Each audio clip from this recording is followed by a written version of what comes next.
Do you ever get silenced? You speak up about something that matters, and instead of being heard, you get shut down. Maybe people laugh, maybe they roll their eyes, maybe they call you too sensitive or dramatic or hard to deal with.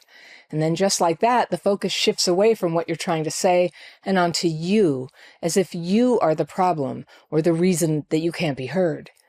That is silencing, and the cost of it can be enormous to your spirit. It doesn't just chip away at your confidence. It can stop your life from coming to fruition. It can choke off your purpose, your contribution, the good that you were meant to bring into the world. Now, sometimes you might be saying things, that turn out to be wrong or even harmful. And that's why telling the truth can only do good when it's accompanied by wisdom. So you need a willingness to speak up. You need to tell the truth, and you need to do it in a way that's wise for it to do any good. So let me talk about that in a minute. Now, there's a price to speaking up. You may lose friends. You may lose followers, like if you work online like I do.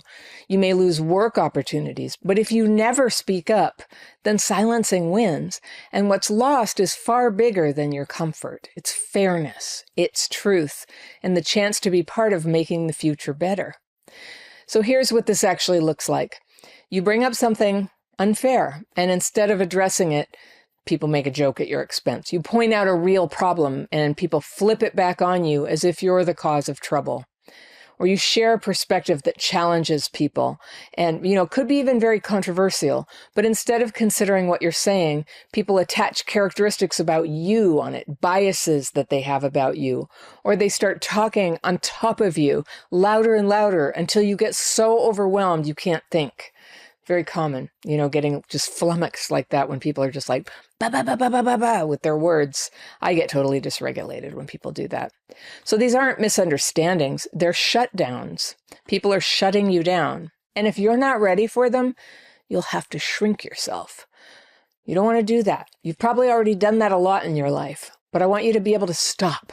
I want you to be free to have a right-sized life and to be able to express yourself in a good and wise way as you wish, because your voice is needed. We're supposed to have a diversity of opinions. We're supposed to be able to share them with each other. Let's name a few of the most common silencing tactics. All right, one is tone policing.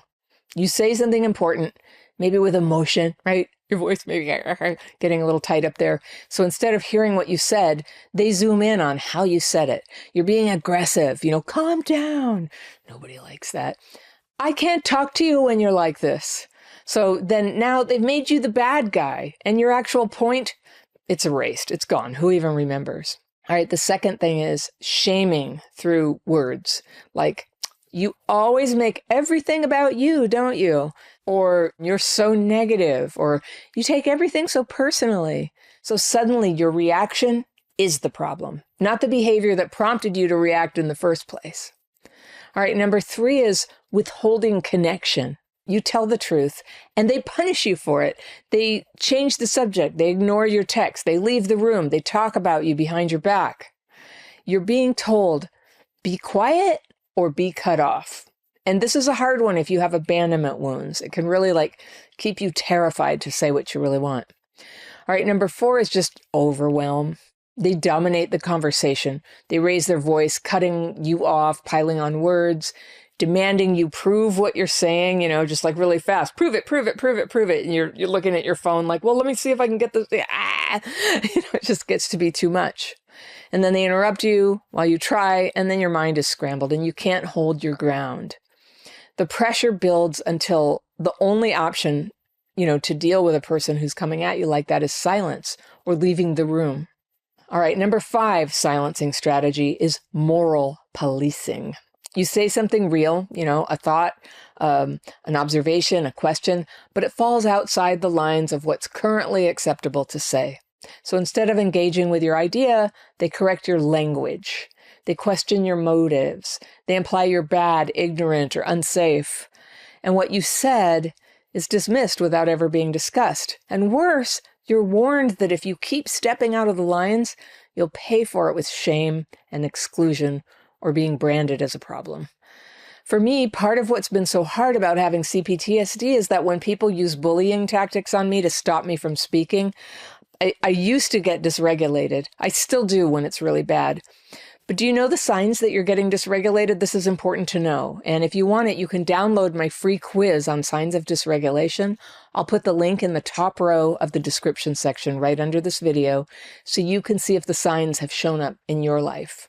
But when my nervous system is dysregulated, my heart is pounding, I can't organize my thoughts, my words come out all angry. Do you have that? What helps so much is if you have some workarounds so that you can hold your ground, even when you're panicked and you can't feel your hands. That's what I get. I just I'm numb. I can't feel anything. I'm kind of checked. I'm starting to check out. I go from freak out to check out. Do you know what I'm talking about? Silencing doesn't win because other people are stronger than you. It wins because you hand over your power when you start doubting yourself. The minute you stop trusting what you saw, what you felt, what you meant, the whole dynamic tilts against you. Now, it's not their tone policing that shuts you up. It's believing that you have to explain yourself. And it's not their cold shoulder that erases you. It's your need to get their approval. And it's not their moral policing that controls you. It's you silencing yourself before they even have to. And here's what's at stake. When you silence yourself, your life can't become what it's meant to be. Your purpose, your contribution, the good you were meant to bring into the world, all of it stays locked inside. And when the truth is stuffed down like that, it doesn't do good things to you. You might have noticed you're tired. You've lost your enthusiasm. You don't even know what's true anymore. It's like a malaise. Don't let the life be squeezed out of you by bullies who demand to control your thoughts and your words. Speaking up isn't easy. There's a price. You may lose friends, you may lose followers, and sometimes you may even risk your job. And that's why you have to know the difference between blind rage and wisdom. We all know people who claim they're just, I'm just speaking my truth, when really they're just lashing out. This is self-defeating behavior.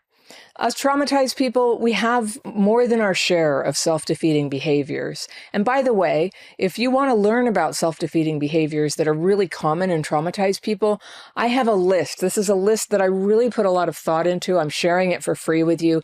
You can get that down in the description section too. It's just a download. It's a PDF. It's a little bit longer than most of my handouts. And I'll put it, you may have to click that little more button. You know it. When you go down below the video, there's a description section. You see the first top lines, and then there's this little word more. You click that and the whole thing opens up and you can see links to all the stuff that I offer. So to be effective, you'll need to clear up your self-defeating behaviors. I'm going to just level with you. You need to pick your battles. You need to clear up your side of the street. You need to time when you speak to people. You need to make absolutely sure what you say about others is true before you recruit other people to look down on that person or condemn them. That's one of the worst things you can do. Just you see some little thing on social media and you're like, oh, so-and-so is a terrible person. And you put that out there, you've just contributed to something that's very bad to do. So refrain. Don't be somebody who just posts terrible things about other people. If it really can do some good, if it's true, if it's necessary, if it's fair, okay, go ahead and say it. Go ahead and say that necessary is key. But otherwise, just don't be a person who does that you're going into a very dangerous waters. You're out on thin ice, treating truth and other people as expendable.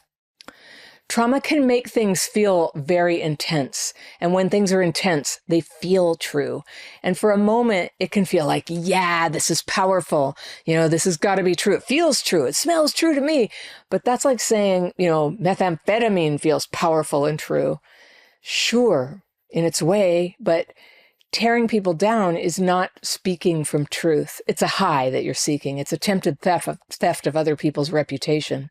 And it will always backfire in the end. And it will always cost you your reputation in the end as well. Nobody will trust you. Truth is the only place where good, constructive things can happen. It's where healing happens. So when the truth can do some good, speak up. And here's how. All right? Let's go over these. Let's just treat these as the rules. All right. 1, Know when to speak and when to wait. I know this is a deep life lesson and it takes practice. You don't have to fight every battle, but when fairness or truth or someone's dignity is at stake, that's your signal. Step up and speak clearly. Number 2, keep your points simple. Don't bury it in long explanations. Don't lace it with blame. State it directly. State it once. Truth doesn't need embellishment. Number 3, call out the tactic. If someone tone polices you, name it. Say, you're focusing on my tone instead of the issue. If someone moral polices you, say, that's a label, not an answer. Don't argue, just name what's happening. Number 4, protect your livelihood. Don't be dumb about this. If speaking up could cost you your job, be strategic. Document what happens. Build allies. Choose your moment. Having courage without strategy can be reckless. Courage with strategy can be useful, can be helpful. It's something that is fair for an employer to do, to let people go because what they're saying is, contraindicates that they can be productive for the job or good for customers. That's what can happen. You're still free to think what you think and say what you say, but not necessarily to keep your job. So pick your battle on that one. Don't just go charging in. I can never say enough for seeking wise counsel from people who are knowledgeable and who care about you and who have experience with reality doing that. It's so hard in charged times, and you see what people are putting online. You're like, that's it, I'm going to say it, I have to. Because you get this feeling like somebody's got to save the world and it's going to have to be me. But it doesn't have to be you. And it might not be totally accurate that you're saving the world. You might be emotionally dysregulated. You might be feeling very strongly about something that you haven't yet completely learned, like all the nuances of, or how, which way of speaking up and to whom would be productive. So these are all worth your research. Very few things are so urgent that you just have to start, shouting fire, fire in that moment. Very few things are like that. So especially if you have trauma, especially if you're prone to emotional dysregulation, take your time, do your research, talk to people, be wise. Number 5, make sure what you say is true. I already said this, but I'm going to say it again. This is what I think is the most toxic thing online, is things that aren't true. They kind of snowball. So many people say them that they just become like accepted fact for many people. And it's devastating. It's devastating to any productive effort that we're making to try to help people or make the world better. So never pass along rumors or half-truths. If you spread lies, you're not resisting silencing, you're adding to the harm. So protect your integrity by checking your facts before you speak. Number 6, stay honorable. No matter how unfair the other person is, keep your integrity. Don't attack for the sake of attacking. Don't think that if you lash out at somebody, you're going to feel better afterwards. It's a very temporary high, lashing out. It's usually going to leave you in pain and with problems that are harder than the ones that made you angry in the first place. So speak in ways that are fair, honest, looking for the good in things, directed at truth, never revenge, never trying to prove, that you'll show them. Number 7 is walk away when that makes sense. Sometimes the most powerful thing you can say is nothing. If someone refuses to engage in good faith, just disengage. Their silence is on them. You can hold your head high, you can retain your sanity, you can save your energy for what matters. So choose your battles, be fair, time your words, don't hurt others when you don't have to, and lift them up whenever you can. Seek the good, seek the unity that is potential in division. Make absolutely sure what you say about others is true before you tell other people and do harm. We're all meant to play a role. When you are playing a role expressing yourself, when you are able to actually listen to other people when they express themselves, you're going to discover that while people have very different views on things, that's actually a good thing. The last thing we would want is a whole bunch of people in control who all thought exactly the same thing. You don't want that. We're meant to have robust discussion and consider all sides of things and work together. And that has gotten so hard to do, so painful and destructive to relationships, because people are tipping over into that vicious, careless, ill-timed, unthoughtful dishonesty. But find your way to speak up. Practice it.